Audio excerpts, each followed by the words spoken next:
Dengan izin Allah Subhanahu wa taala kita masih bisa bertalabul ilmi. Kemudian salawat dan salam tak lupa kita haturkan kepada Nabi besar Muhammad sallallahu alaihi wa ala alihi wasallam. Pembahasan di pagi hari ini kita akan mengupas tentang makhluk yang Allah Subhanahu wa taala ciptakan sebelum Nabiullah Adam alaihi salatu wassalam, di mana disebutkan dalam surah Al-Baqarah ayat 30, Allah Subhanahu wa taala berfirman, wa idh qala rabbuka lil malaikati inni ja'ilun fil ardi khalifah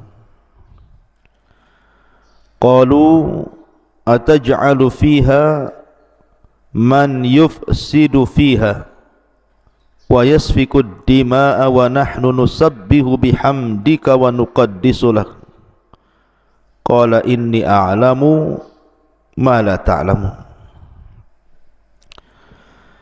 Ketika berkata Rabbmu kepada para malaikat, sesungguhnya aku hendak menjadikan di permukaan bumi ini seorang khalifah. Maka malaikat mengatakan, ya Rabb, apakah engkau akan menjadikan di bumi ini orang-orang yang akan merusak di dalamnya, yang akan menumpahkan darah di dalamnya, sementara kami makhluk yang bertasbih dan memujimu serta membersihkan namamu? Maka Allah Subhanahu wa taala berfirman, sesungguhnya aku lebih tahu apa yang kalian tidak tahu. Di dalam ayat ini menjelaskan kepada kita tentang kisah penciptaan Adam alaihi salatu wassalam. Dalam sebuah hadis dari Abi Musa radhiyallahu an dari Nabi sallallahu alaihi wasallam, dan hadis ini dikeluarkan oleh Abi Dawud dan yang lainnya dan disahihkan oleh Nasiruddin Al-Albani rahimahullahu ta'ala. Innallaha khalaqa Adam min qabdatin qabadaha min jami'il ardi. Sesungguhnya Allah Subhanahu wa ta'ala menciptakan Adam dari tanah yang diambil dari semua tanah yang ada di bumi. Faja'a banu Adam ala qadril ardi, maka jadilah Bani Adam atau anak keturunan Adam sesuai dengan kadar bumi yang diambilnya. Dalam riwayat, bahwa yang mengambil tanah di bumi itu adalah malakul maut. Faja'a minhumul abyad wal ahmar wal aswad, maka karena sifat-sifat tanah itu juga ada yang berwarna putih, berwarna merah, berwarna hitam, maka di antara anak Adam juga ada yang berkulit putih, berkulit merah dan berkulit hitam, dan ada juga yang bercampur dari tiga warna itu. Kemudian wal khabithu wat tayyibu was sahlu wal haznu wa baina dzalik. Karena sifat tanah itu macam-macam, ada yang jelek, ada yang bagus, ada yang mudah, ada yang keras. Maka sifat-sifat manusia juga sama. Sehingga di antara Bani Adam itu ada yang jelek, ada yang baik, ada yang mudah, ada yang sedih, dan ada yang tercampur dari sifat-sifat itu. Ma'asyiral muslimin yang dimuliakan Allah Subhanahu wa taala, ketika Allah Subhanahu wa taala betul-betul merangkai makhluk yang namanya Adam alaihi salatu wassalam, yang Allah firmankan, laqad khalaqnal insana fi ahsani taqwim, sungguh kami ciptakan manusia itu dalam bentuk yang paling indah, yang paling baik. Maka Allah Subhanahu wa taala betul-betul bentuk Adam itu sesuai dengan kehendaknya. Nabi SAW bersabda dalam hadis Anas bin Malik radhiyallahu an yang dikeluarkan Imam Muslim, lamma sawwarallahu Adam fil jannah, ketika Allah Subhanahu wa taala bentuk Adam sedemikian rupa di sorga, tarakahu masya Allah an yatrukahu, maka Allah Subhanahu wa taala biarkan Adam itu mengeras dulu. Ada yang mengatakan selama 40 tahun mengeras, sampai kemudian faja'ala iblisu yatifu bihi yangdur mahu, maka iblis datang mengintip-ngintip, melihat-lihat Allah sedang buat apa nih. Rupanya Allah sedang buat atau menciptakan Adam alaihi salatu wassalam, maka iblis pun kemudian mendekat patung Adam yang sudah mengeras lama itu, maka dia pun masuk ke lubang mulutnya dan keluar ke lubang duburnya. Falamma ra'ahu ajwab, ketika dia melihat bahwa Adam itu berlubang atau berrongga, maka dia pun mengatakan, lau sullita alayya la uhlikanna ya Rabb, kalau engkau kuasakan makhluk ini kepadaku, ku hancurkan dia. Sampai pada waktunya Allah Subhanahu wa ta'ala berfirman, fa idza sawaituhu wa nafakhtu fihi min ruhi faqa'u lahu sajidin. Apabila aku betul-betul sempurnakan penciptaan Adam ini, maka kutiupkan ruh padanya dari ruhku, maka para malaikat pun kemudian bersujud sungguh kepada Adam alaihi salatu wassalam karena perintah Allah Subhanahu wa ta'ala. Mereka sujud karena perintah Allah Subhanahu wa ta'ala. Lah masalahnya di sini, ketika Allah Subhanahu wa ta'ala mengatakan kepada para malaikat bahwa aku akan menciptakan sebuah makhluk, sebuah khalifah di permukaan bumi, tiba-tiba malaikat menyangga dan mengatakan, ataj'alu fiha man yufsidu fiha wa yasfikud dima, apakah engkau akan menjadikan di bumi ini orang yang merusak, yang menumpahkan darah, sementara kami bertasbih memujimu dan membersihkan namamu? Di sini malaikat mengatakan kalimat man yufsidu fiha wa yasfikud dima. Apakah kau akan menjadikan makhluk yang sebelumnya sudah ada makhluk yang merusak bumi dan menumpahkan darah? Siapa makhluk perusak ini yang diciptakan Allah Subhanahu wa ta'ala sebelum Adam alaihi salatu wassalam? Apakah mereka bangsa jin ataukah bangsa-bangsa yang lainnya selain jin? Ini yang kita akan kupas di pagi hari ini, pengetahuan tentang makhluk yang Allah ciptakan sebelum Adam alaihi salatu wassalam. Ma'asyiral muslimin yang dimuliakan Allah Subhanahu wa ta'ala, memang kalau kita mengacu kepada Al-Quran dan Sunnah Nabi SAW, tidak ada dalil yang menunjukkan tentang bumi ini dihuni atau tidak dihuni sebelum Adam alaihi salatu wassalam. Akan tapi ada akwal ataupun pendapat para mufassirin, ahli tafsir dari kalangan sahabat, kalangan tabi'in dan juga tabi'ut tabi'in, ketika berbicara tentang makhluk yang menempati bumi sebelum Adam alaihi salatu wassalam. Saya ringkas menjadi dua pendapat. Pendapat yang pertama, annal ardha kana yaskunuhal jin, bahwa bumi sebelum diciptakan Adam dan juga dihuni oleh Adam dan anak turunannya, bumi ini sudah ada penghuninya. Mereka lah kalangan jin yang Allah Subhanahu wa ta'ala ciptakan dari api.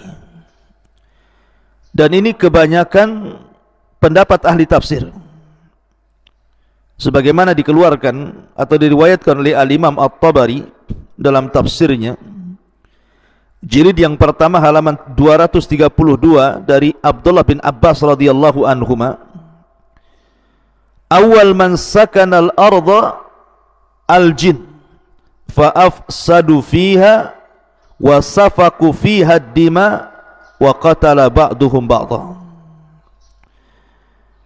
Kata beliau Al-Imam At-Tabari dalam tafsirnya menukil perkataan Abdullah bin Abbas radhiyallahu anhuma bahwa yang pertama kali menempati bumi adalah kalangan jin. Mereka merusak bumi, menumpahkan darah dan membunuh satu dengan yang lainnya. Bahkan diriwayatkan dengan sanadnya dari Rabi' ibn Anas radhiyallahu an, qala, dia mengatakan, innallaha khalaqal malaikata yawmal arbi'a wa khalaqal jin yawmal khamis wa khalaqa adam yawmal jum'ati fakafara qaumun minal jinni fakanatil malaikatu tahbitu ilaihim fil ardi fatuqatiluhum fakanatid dima wa kanal fasadu fil ardi. Sesungguhnya Allah subhanahu wa ta'ala ketika menciptakan malaikat itu di hari Rabu, kemudian Allah ciptakan jin di hari Kamis, dan Allah ciptakan Adam di hari Jumat. Menunjukkan di sini ada tartib penciptaan, malaikat dulu, kemudian jin, kemudian Adam. Maka sebagian jin kufur, maka malaikat pun turun untuk mentertibkan mereka, maka malaikat pun memerangi mereka. Maka dari situlah terjadi pertumpahan darah dan kerusakan di permukaan bumi yang diakibatkan oleh ulah jin. Ini pendapat yang pertama, bahwa yang menghuni bumi ini adalah kalangan jin. Akan tetapi ada juga yang berpendapat bahwa yang menghuni bumi ini bukan jin, bukan pula Adam. Artinya sebelum Adam alaihi salatu wassalam itu bukan jin yang menghuni bumi. Lalu siapa yang menghuni bumi itu? Ma'asyiral muslimin yang dimuliakan Allah subhanahu wa ta'ala, ada yang mengatakan bahwa yang menghuni bumi sebelum Adam alaihi salatu wassalam dan juga sebelum jin adalah al-hinnu wal binnu, atau hin dan bin. Dan itu dijelaskan oleh kebanyakan para ulama tafsir